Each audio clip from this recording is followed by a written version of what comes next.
Hola, ¿qué tal? Bienvenidos sean todos y todas a Ojalá. El presidente de la República estuvo inaugurando ayer una impresionante cantidad de aportes, de obras a la ciudad Juan Bosch, que será como no solamente una ciudad Juan Bosch, será todo un municipio en poco tiempo, porque un lugar donde puedan vivir 25.000 familias no es cualquier cosa. 100.000 personas. Aquí hay provincias como Pedernales, Salcedo, que son provincias, y yo dudo que tengan 25.000 familias. Yo dudo mucho. Son 100.000 personas, mínimo. Mínimo, sí, en promedio más o menos 100.000 personas. Yo dudo mucho que aquí haya muchas ciudades donde haya 25.000 familias. Y ayer el presidente estuvo de nuevo en Ciudad Juan Bosch, porque Ciudad Juan Bosch es un emblema, es un ícono de la gestión del presidente Medina, que entendió que había que llevar a cabo una labor ingente, grande, es decir, grande, sí, impresionante, diría yo, una labor importante, determinante, decisiva, en favor de la clase media, baja, que no tiene suficientes ingresos para toparse con una vivienda, en este caso con un apartamento. Y para eso ideó la ciudad Juan Bosch como parte de la oferta que debía tener el país para esos sectores de clase media, baja, que con lo que ganan no podrían tener una vivienda, no tendrían acceso. La gran cantidad de empleados y de trabajadores de la República Dominicana debe rondar por los 20.000 pesos de ingreso. Ronda por ahí los 20.000 pesos de ingreso, a lo más que podría llegar quizás 30.000 pesos. Ya de ahí en adelante se va encogiendo la franja de los que ganan 40 en adelante. No, el grueso de los trabajadores y de los empleados de la República Dominicana, eso es lo que gana, de 30.000 pesos hacia abajo. No podrían nunca acceder a una vivienda. Lo decía el propio presidente Danilo Medina en una reunión que sostuvo al principio de su mandato o en la campaña electoral con la asociación ACOPROVI, creo que se llama, de promotores y constructores y promotores de vivienda, ACOPROVI, sí. Decía, no, por más que ustedes quieran bajar los costos, con lo que gana un empleado o un obrero en la República Dominicana, no es verdad que se va a topar con una vivienda. No es verdad, no es posible. Por lo tanto, de ahí la importancia del fideicomiso. Fideicomiso, que es un fondo creado a sí mismo. Fideicomiso, en comisión de fe, que el Estado aporta una parte de los fondos. Esos fondos, bueno, van de diferentes fuentes. El Estado aporta unos fondos, pero lo más importante que aporta el Estado en este caso, más que fondos, aporta el terreno donde se construyen las viviendas, lo aporta el Estado. El Estado también se ocupa de que ese terreno sea debidamente saneado, con sus títulos de propiedad, etcétera, etcétera. El Estado se ocupa también de la construcción de las vías, de la cuadrícula urbana, las calles, las aceras y los contenes. El Estado se encarga de las líneas eléctricas, se encarga de la construcción de la infraestructura, lo que le llaman la infraestructura. Infra, que quiere decir por abajo, la estructura baja, que es donde va los soterrados de la cablería eléctrica, que en este caso en Ciudad Juan Bosch es soterrada. Lo mismo que las cañerías las alcantarillas, el agua, todo eso lo aporta el Estado. Ese es un costo que aporta el Estado. Pero además el Estado aporta los impuestos que habría que pagar, que tendría que pagar cada cada adquiriente de la vivienda. Por esa razón, la vivienda puede llegar a un costo accesible o asequible, como dicen también, a la gente. Puede llegar así una vivienda a la gente, o mejor dicho, puede la gente llegar así a toparse con una vivienda. Porque imagínese usted, como explicaba el presidente Danilo Medina ayer, una gente se va a pasar 15, 20 años pagando 7, 8 mil pesos, alrededor de 10 mil pesos, diga usted que llegue, por esa vivienda, por ese apartamento donde va a vivir toda su vida con su familia. Solamente así, solamente de esa manera puede una gente toparse con una vivienda, y Ciudad Juan Bosch fue pensada con este propósito. Estamos hablando de unas 25 mil viviendas. 25 mil viviendas. Cuando esté a plenitud, esto estaremos hablando de 25 mil viviendas. Entre 75 mil y 100 mil personas van a estar viviendo ahí. Por esa razón ya se instaló ahí el hipermercado Ole, que tomó la delantera a todos los otros, y ya se instaló ahí, porque ¿quién no quiere tener una clientela de 70, 100 mil gente? Cualquiera quiere tener una clientela semejante. Y ahí está ya esa Ciudad Juan Bosch con un hipermercado, como les llaman ellos. Pero también otro aporte del Estado, otro aporte gubernamental, lo es el hospital, un hospital de última generación, que está también ya entregado, ha sido entregado a la comunidad. La comunidad ya no tiene que salir de ahí para obtener servicios de salud. Tiene, además de eso, servicio de policía 24 horas al día, servicio de policía, servicio del 911 también, de atención a las emergencias. En fin, tiene escuelas, varias escuelas. Ayer mismo el presidente de la República entregó 5 instalaciones escolares. Una estancia infantil, otra estancia infantil, un CAIPI, como le llaman, Centro de Atención Integral a la Primera Infancia, un CAIPI, sí señor, y entregó 2 escuelas más de educación básica, y también entregó 1 o 2 más de educación media, no recuerdo, pero 4 a 5 instalaciones solamente educativas, solamente dirigidas a la educación, incluyendo esta segunda estancia infantil a niños, dirigida a niños de 0 a 5 años, porque estamos hablando de que ya en la Ciudad Juan Bosch hay varios miles de familias viviendo, ya hay varios miles de familias viviendo allí.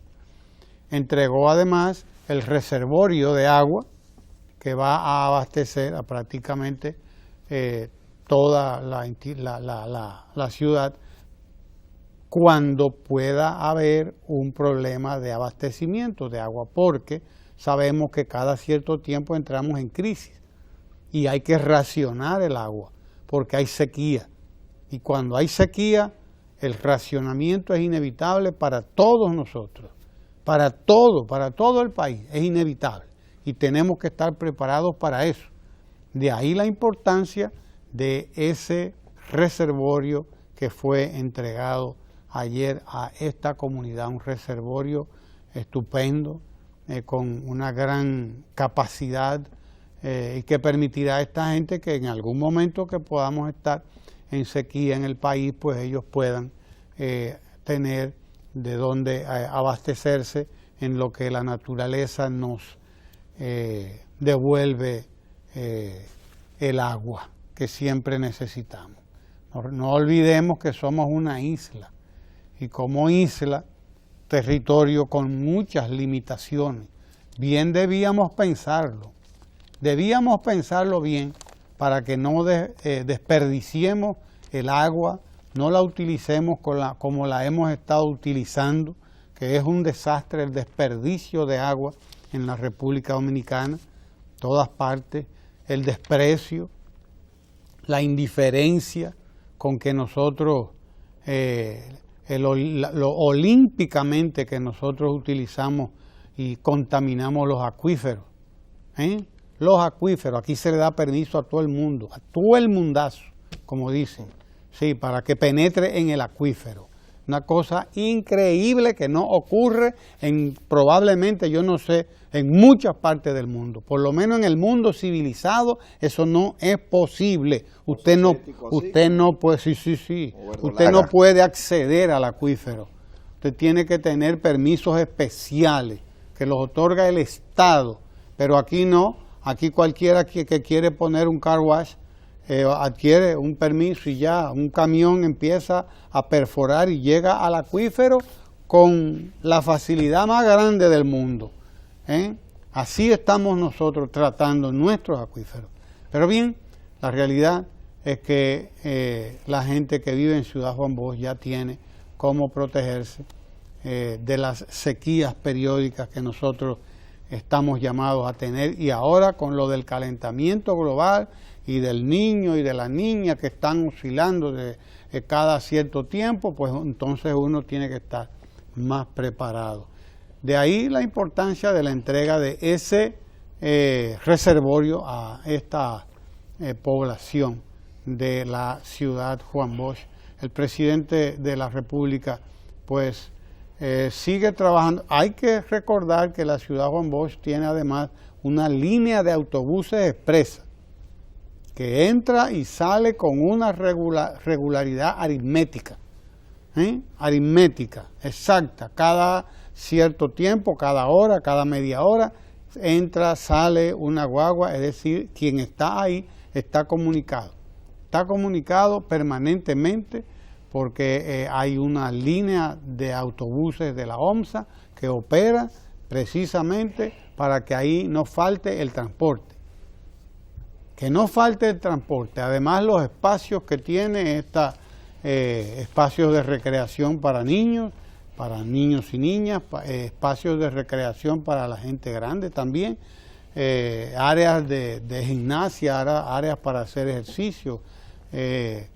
Estamos hablando de una ciudad modelo realmente, que está siendo replicada por igual en Santiago, por igual, entre 10 y 15.000 viviendas.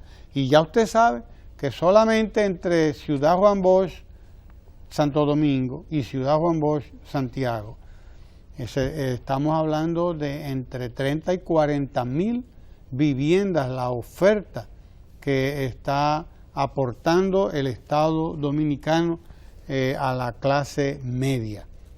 Como decía el presidente ayer, hay que garantizar además que esa clase media no eche para atrás, porque ha estado creciendo, ha venido creciendo, pero es todavía un sector muy frágil, y hay que cuidar por eso la estabilidad económica de la República Dominicana.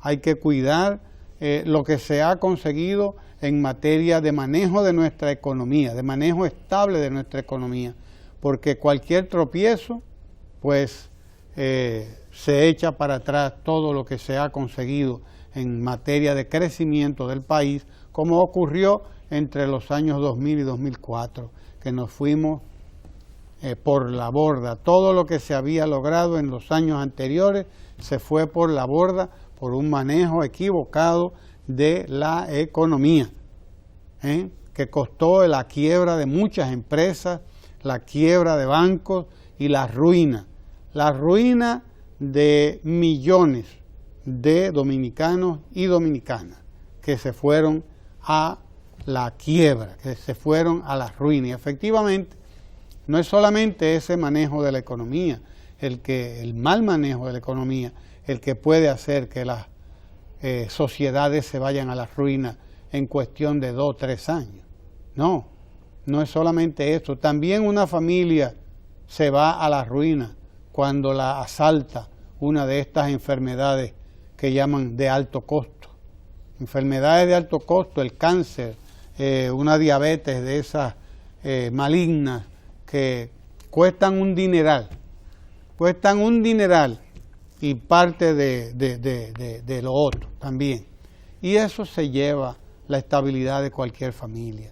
Por eso el Estado tiene necesariamente que estar concentrado en la protección no solamente de sus políticas, en el manejo adecuado de sus políticas económicas y sociales, sino también en la atención a estos sectores de la población que acceden ahora, tienen la posibilidad de acceder a una vivienda porque el Estado ha hecho una asociación, una sociedad con el sector privado.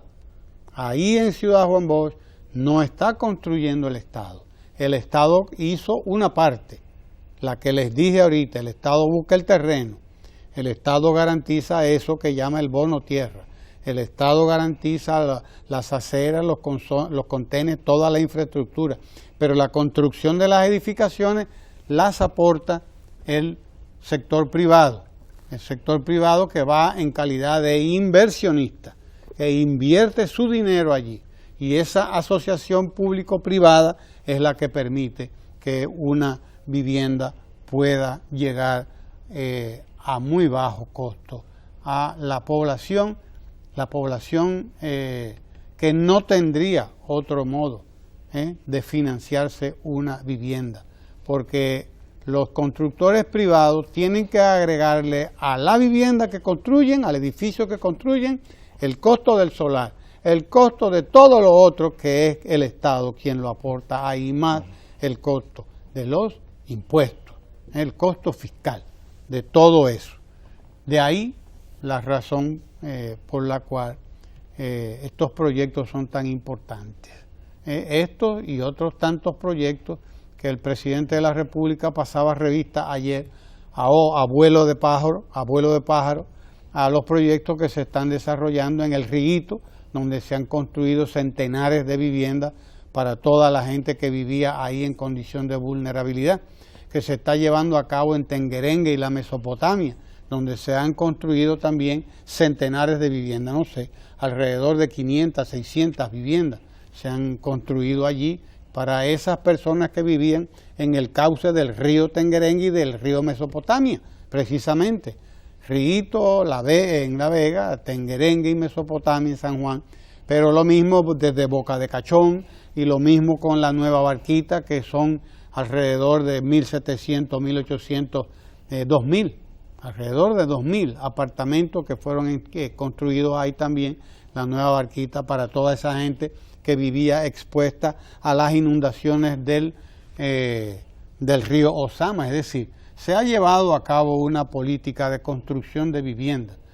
Faltaría mencionar los proyectos de vivienda del INVI, que han sido entregados también varios centenares de viviendas.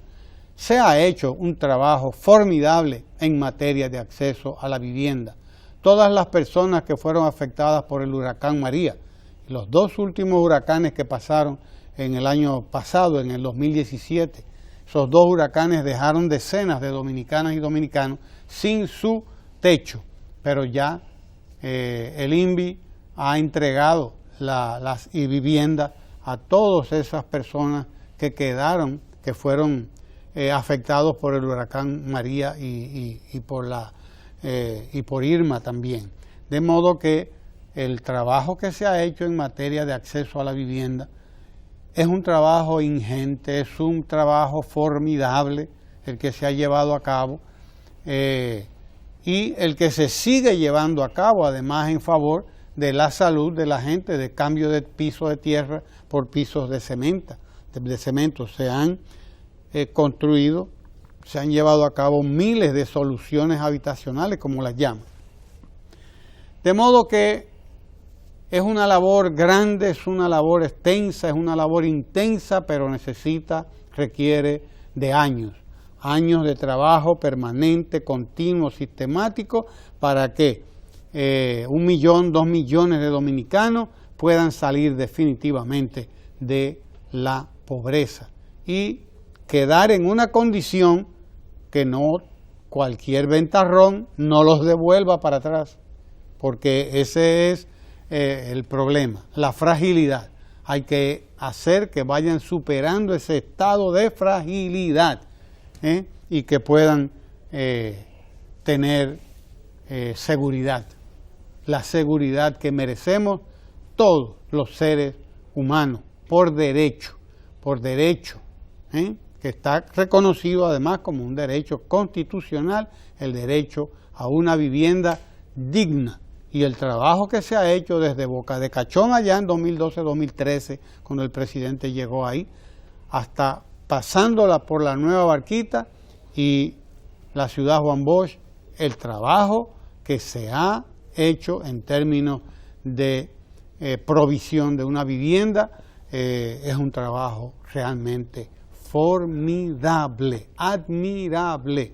No creo que en la historia de la República Dominicana se registre algo semejante. No, señor, estoy totalmente seguro porque conozco parte de la historia del pueblo dominicano, la hemos leído y sabemos que aquí, en toda la historia de la República Dominicana, jamás en la vida se acometió un proyecto y unos proyectos de vivienda de la magnitud de lo que hemos visto en estos últimos 6 años, aunque le duela a mucha gente. A muchos de esta gente que escriben en estas cosas les duele. Les duele que el pueblo dominicano crezca, les duele que el pueblo dominicano tenga la posibilidad de vivir dignamente. Ellos no creen en nada de eso. Aquí estaba mirando ahí a un señor que escribe muy bien, por cierto, un profesor de la universidad, de las universidades de aquí. Él no cree en nada de eso. No, él nada más cree en lo que él escribe ahí. Y ellos son así, ellos creen en lo que ellos escriben. Que vayan a la ciudad Juan Bosch, que vayan a Boca de Cachón, que vayan a la Nueva Barquita y que vayan y que se dejen de estar escribiendo disparates.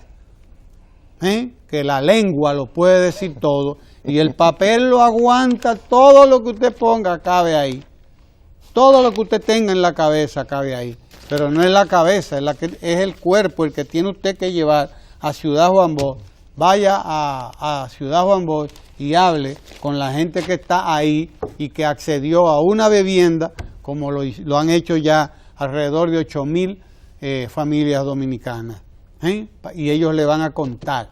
No se ponga a escribir pendejadas, que además no lee nadie, más que usted y los 10 gente que lo leen a usted, incrédulo de toda la vida y escéptico de toda la vida también, que además lo exhibe como un galardón. Con su salsa se lo coma. Sí, señor. Diga usted, señor. Mire, hoy 25 de octubre se conmemoran varias efemérides históricas. Una de ellas es el fallecimiento en Venezuela de Rosa Duarte, hermana de nuestro patricio Juan Pablo Duarte. Rosa Duarte murió en una absoluta miseria, como murió Duarte también en Caracas, Venezuela, sacrificado precisamente para que República Dominicana pudiera tener un régimen donde la Constitución fuese una garantía. Lamentablemente eso ha sido una tarea ardua que todavía está en plena construcción. Entonces, usted señalaba lo que se resalta muchas veces en la prensa nacional, y yo quiero señalar, por ejemplo, un titular, una primera página. Miren lo que me aparece en primera página. Me aparece en primera página, como la noticia más importante, que impidieron una manifestación de protesta hacia el Palacio Nacional. ¿De quién? ¿Fenatrano? De Fenatrano, uno de esos grupos, de esas organizaciones empresariales Fenatraco. Que quieren, al margen de lo que establece la ley, al margen de cualquier tipo de racionalidad, establecer su política, su acción, pero no a beneficio colectivo, sino a beneficio particular. Eso es. Entonces, usted se encuentra con que esa es la noticia. Por el otro lado es noticia también una oposición muy fuerte hacia la construcción de una solución a ese caos en el transporte en el Parque del Este, no en el Parque Nacional de los Tres Ojos, sino en el Parque del Este. Y hago la distinción porque hay un elemento legal. Una cosa es el Parque Nacional como área protegida y otra cosa es un parque que, como toda zona, requiere ciertos criterios, pero no tiene la misma protección, no tiene la misma protección legal. O sea, usted va a cortar una mata en su casa y usted tiene que pedir un permiso. Eso es lo mismo que pasa con un parque. Usted va a hacer una construcción, usted necesita un uso de suelo. Oigo muchas personas molestas porque el tribunal tiró una cuestión envenenada, porque lo que dijo fue, hasta que no se consigan los permisos de uso de suelo, se paraliza la obra. Entonces dicen que eso es un gancho. Eso no es un gancho, es simplemente la aplicación de la ley. Entonces usted se encuentra con como se resalta esta noticia, y que se omite, por ejemplo, conquistas que se están haciendo que nos benefician a todos y que no tienen que ver con la bandería política, y que, por ejemplo, embajadores de varias naciones, encabezados por la OEA, estaban contemplando cómo en República Dominicana se están dando pasos para poder ir eliminando ese caos que hay en el transporte. República Dominicana tiene un caos en el transporte, pero ese caos no es nuevo. Ese caos duró muchísimos años gestándose por esa gente que hoy son noticias en primera plana, por gobiernos endebles que no asumían políticas públicas que organizaran ese caos, y por un crecimiento de la zona urbana que a partir del año 1980 la zona urbana fue mayor que la zona rural. Para los que me estén entendiendo, para los que me estén escuchando me entiendan, estamos hablando que la mayoría de la población dominicana vivía en el campo hasta el año 1980, que es cuando opera que la mayoría de la población dominicana vive en la ciudad, en las zonas urbanas. Entonces eso generó, primero, barrios marginales. Marginales porque no estaban en el centro, estaban en la periferia, porque el centro es más costoso.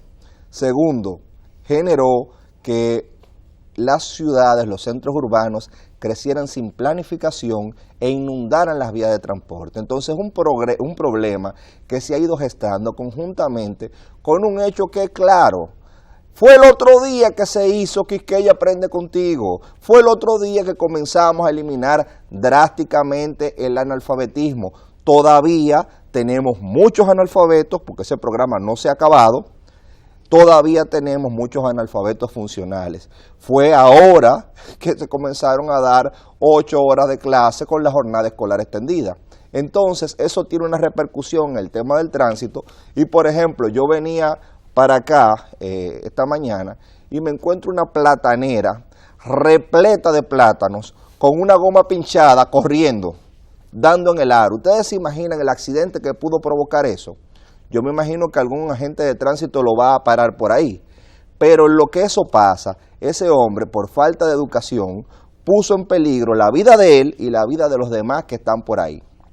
Entonces, tenemos que seguir enfrentando el caos en el transporte. ¿Cómo se enfrenta el caos en el transporte? Con una organización centralizada como el Intran.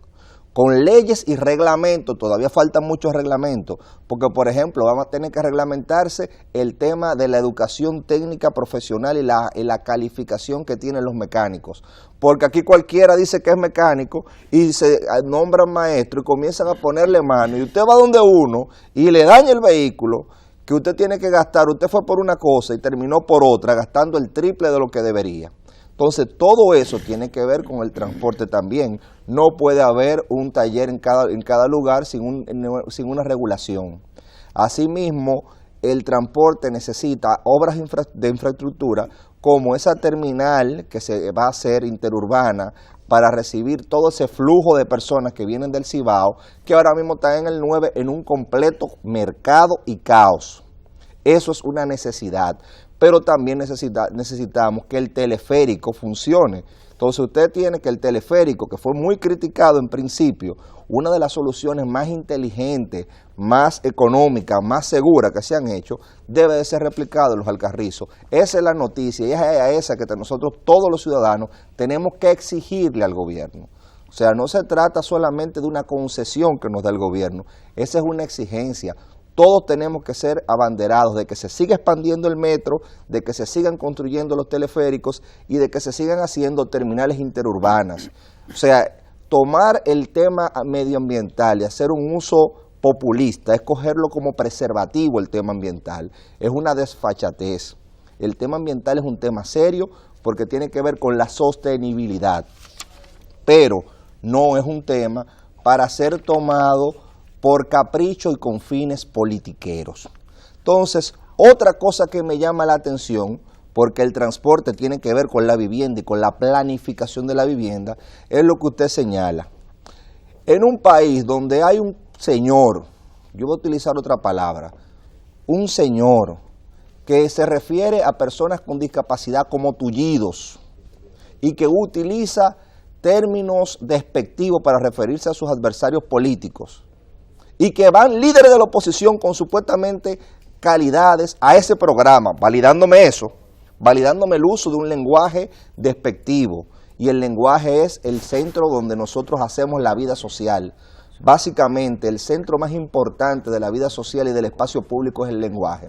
En un país donde se refiere mucha gente a los discapacitados, a personas con condiciones especiales, de manera despectiva, como ese señor, el hecho de que a la hora de implementar un plan serio de solución de la vivienda, se incorpore un centro de discapacidad para tratar a las personas con discapacidad, para que puedan ahí hacer su proceso de rehabilitación y puedan recibir atención especializada, y que también se establezca un centro para adultos mayores, es señal de que estamos avanzando hacia un Estado inclusivo, hacia un Estado democrático de derecho, pero sobre todo un Estado social, porque si usted no tiene inclusión, usted no es un Estado social. Entonces, para mí, yo creo que lo más importante de la ciudad Juan Bosch no solamente es que está beneficiando a casi 200.000 personas, porque cuando usted toma las 25.000 viviendas que se van a construir en el proyecto de Ciudad Juan Bosch de Santo Domingo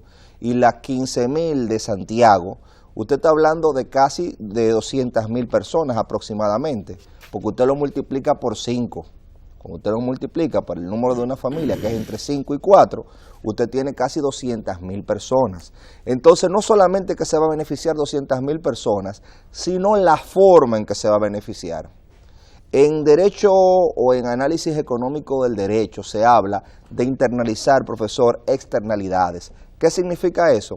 Que usted internaliza las externalidades cuando usted, cuestiones externas a usted las siente propia.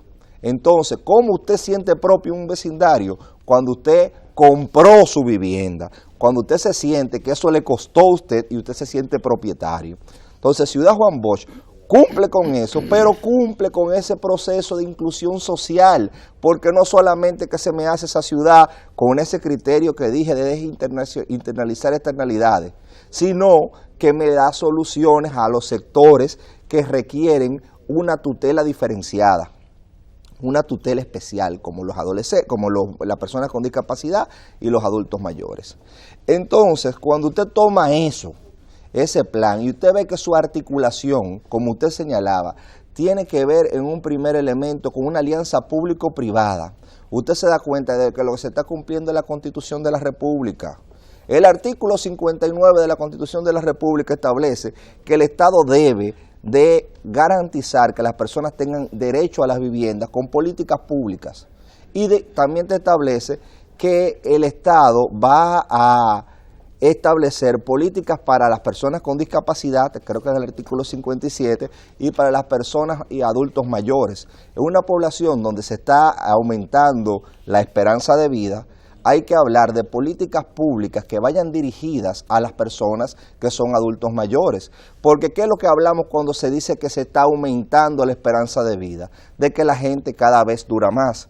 Y como la gente cada vez dura más tiempo, se necesitan una atención focalizada, una atención especializada para que a Guillermo, por ejemplo, cuando compre un apartamento, reciba la atención que él se merece.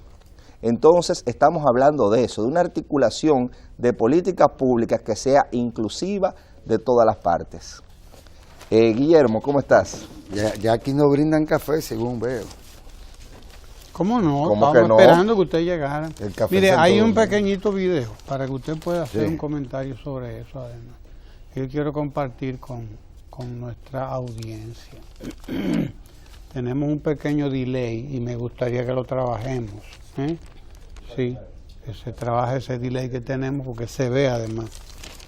delay, ahora es en inglés que hablamos, eso quiere decir retraso. Ah, ¿verdad? pensaba que era un muchacho que iba a llevarle delivery ese. Sí, ese es el delivery, el delay es otro. Usted sabe mucho de delivery. Mire, hay un pequeño video interesantísimo que yo recibí ayer, no sé cuán actual será, pero lo es, indudablemente, sobre el puente más grande del mundo, Sí. que acaba de inaugurarse, este es de octubre 24, o sea, ayer lo entregaron, lo inauguraron las autoridades chinas, el puente más grande del mundo. Y es interesantísimo el videíto, porque comienza además con una frase de Napoleón que dice, se atribuyen a Napoleón, no sé si será así, yo no lo he comprobado, pero de que Napoleón dijo en algún momento que cuando China se despierte, el mundo, no sé, Temblará. el mundo, algo así, no recuerdo, el mundo temblará o...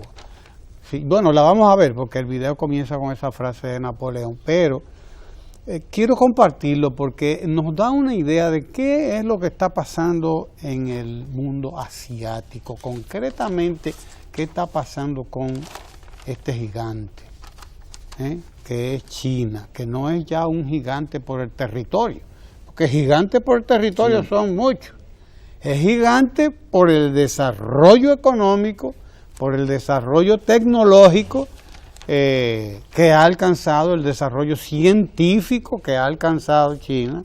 Señores, ya no es la muralla china, ¿no? Lo que asombra a la humanidad. No es la muralla china. La muralla china ya es casi un juego de niños frente a esto que nosotros vamos a ver. La muralla china, que es una maravilla, de la época en que fue hecha, para enfrentar las invasiones mongólicas, como se nos decía allá en la historia. Usted recuerda eso, ¿verdad? Cuando usted era un muchacho, ¿no? Ya se nos decía. Pues esa maravilla, no, esa era una maravillita. Comparado con lo que usted está mirando hoy. Mírelo ahí, este video que voy a compartir con ustedes, mírelo ahí. El puente más largo del mundo, sobre el mar. 9 años tardaron en construirlo. 16.000 millones de euros, mire, costó. En su construcción se emplearon 400.000 toneladas de acero. Wow. 60 veces las utilizadas para construir la Torre Eiffel en Francia. 1 millón de metros cúbicos de hormigón, me parece poco. El puente sobre el delta del río La Perla, mediante el cual se unirá 3 ciudades, Hong Kong, Shanghái y Macao. Macao estuvo en posesión inglesa hasta hace poco. Reducirá la distancia, oiga usted, atienda, de 3 horas a 30 minutos, o sea, 10 veces. De 3 horas a 30 minutos. Será el mayor del mundo construido sobre el mar, es ya, con 55 kilómetros de largo, atienda. Es de los proyectos más complejos realizados por la ingeniería humana y se abre al tráfico este miércoles 24 de octubre, ayer, señores, ayer.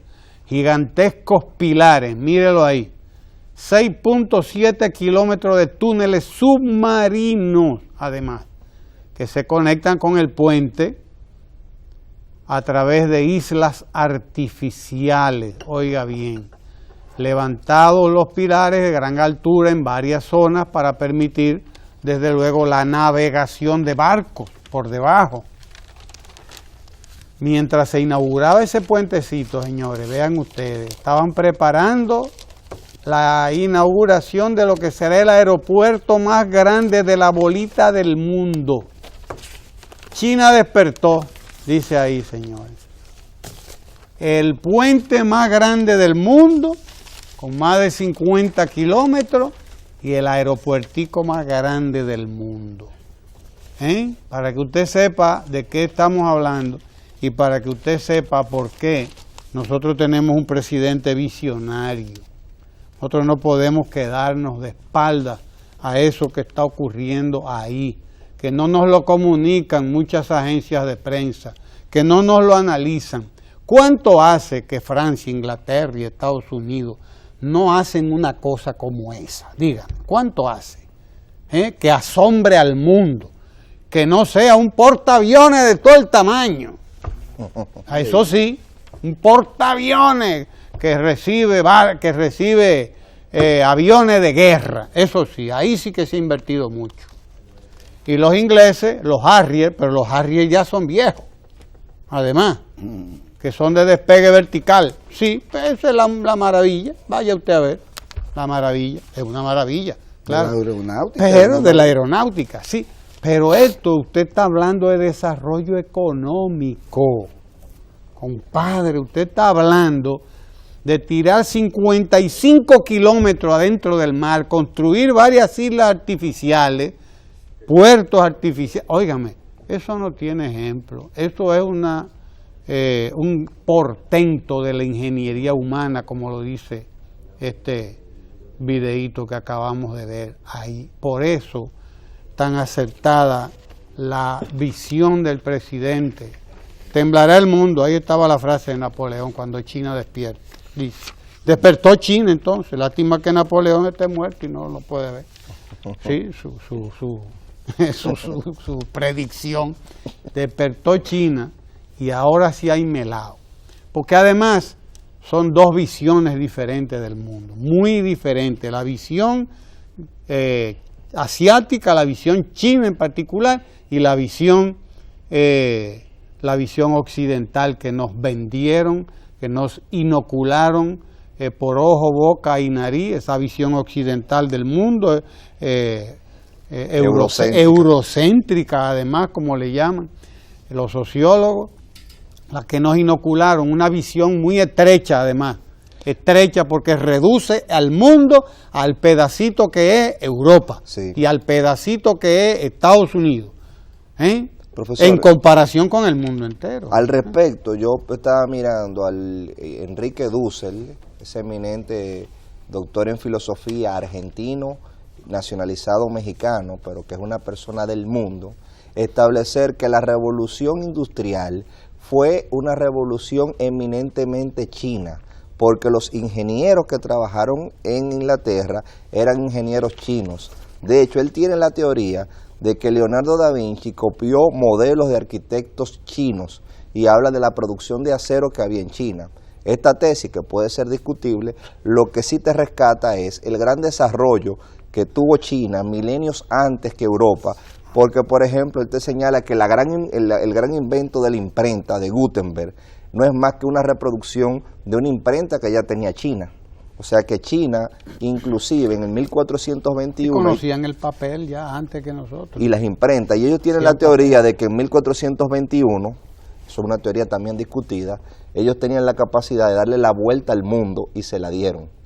Hay toda una teoría sobre eso. Tiene un teórico ahí sobre esas cosas. Sí, yo lo puse porque a Guillermo le encanta ese tipo de temas y es una persona que vive instruyéndome al respecto. Bueno.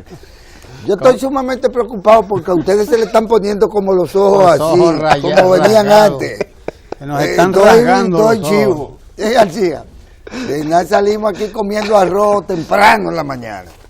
Miren, a propósito de eso, lo que me parece, y tiene razón Ramón en el sentido de que esto es una verdadera maravilla de la ingeniería y de la ingeniería sobre el mar, sobre el agua. Tan solo, y usted es verdaderamente injusto, profesor, a veces. Extraño, pero a veces sí. Injusto. Claro, porque hay que destacar que una gran obra europea lo es el tren subterráneo que une a Francia con Inglaterra, sí, que es ciertamente una obra que sorprende. Y tanto como que a mí pero no tiene muy entusiasmado está hoy en meterme por abajo. No creo que pero por arriba quizás me meto. Pero eso es un túnel.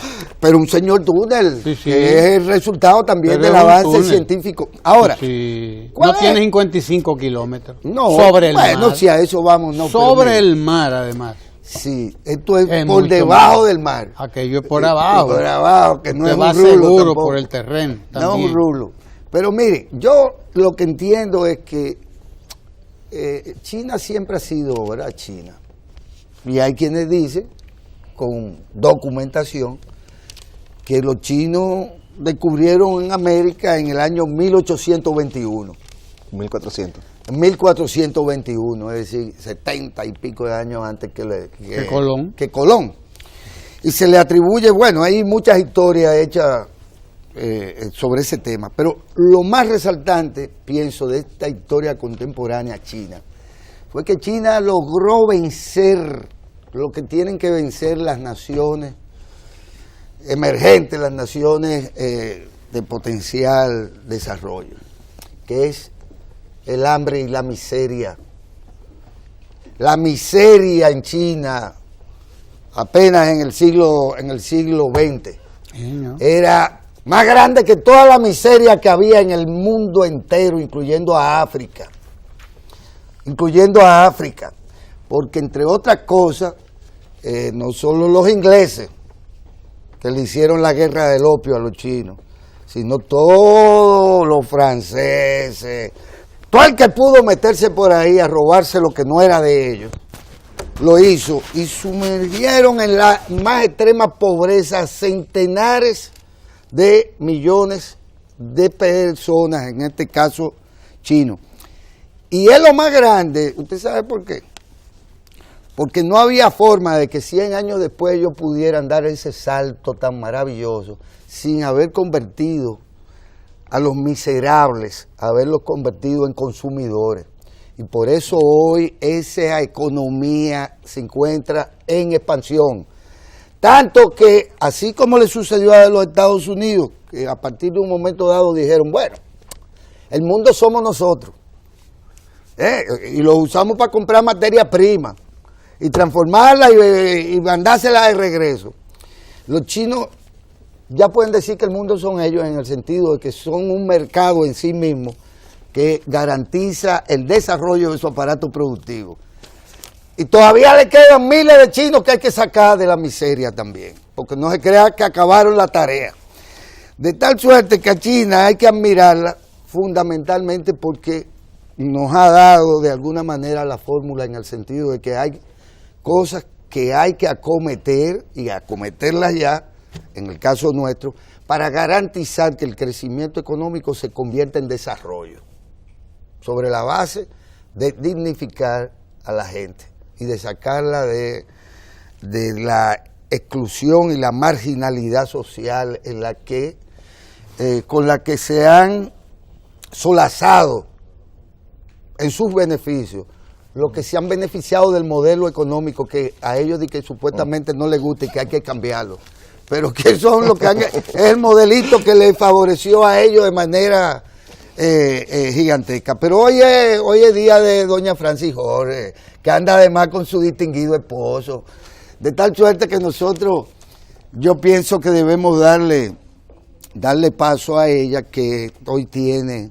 a Ramona José Burgos, gerente de proyectos ambientales en INSOAN, y ella va a conversar sobre ingeniería y soluciones ambientales, y esto pues enlaza un tanto con este desarrollo